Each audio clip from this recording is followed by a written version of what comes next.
Well, it's me, Brakk-Hieden, and today the hunt is on for the Great Jagras. So grab a Ghillie Mantle and your notebook and leave the rest to me.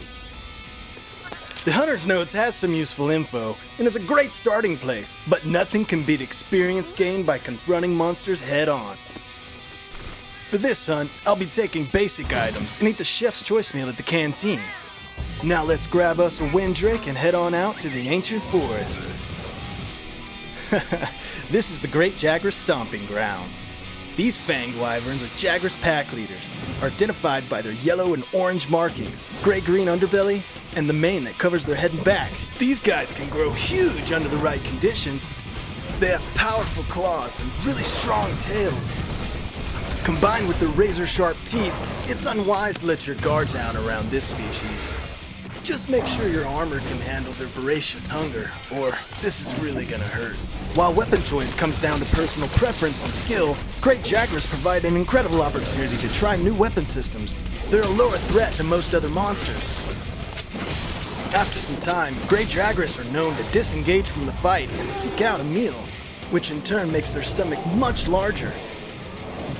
This increased stomach volume causes noticeable differences in this monster's mobility. Their stomach drags the ground and causes them to move much slower. However, it's made up for by their increased offensive capabilities. Don't fret though, just knock them over on their side, deal enough damage to their gut, and they'll deflate. Trapping or toppling a monster can turn the tide in any hunt. We've got a few ways to knock them down, but we'll start with a flinch shot to the face. Throw these guys into a wall, set your team up to give them some punishment. Or a hammer to the face. I've noticed that Great Jagras are fairly easy to topple, and there's multiple ways you can do it. It's safe to assume that if you're dealing damage to its head, you're on the right track. This wyvern telegraphs most of its attacks, so a strategy based on evasion and counterattacking can be just as effective as a brute force approach. And with the right timing can set you up for heavy damage. I prefer a nice mix of mobility and damage, relying on evasion and attacks of opportunity to get in the good hits. And Great Jagras can be lower risk practice for the more fearsome monsters. Plus, they really need to be taught some manners. We can use their size and strength against them to immobilize them and create an opening. Eventually, the Great Jagras will get worn out. At that point, you can follow it.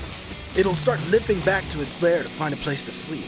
You can set up a capture or finish the job. Now it's your turn. Grab some potions, your favorite weapon, and don't forget to eat.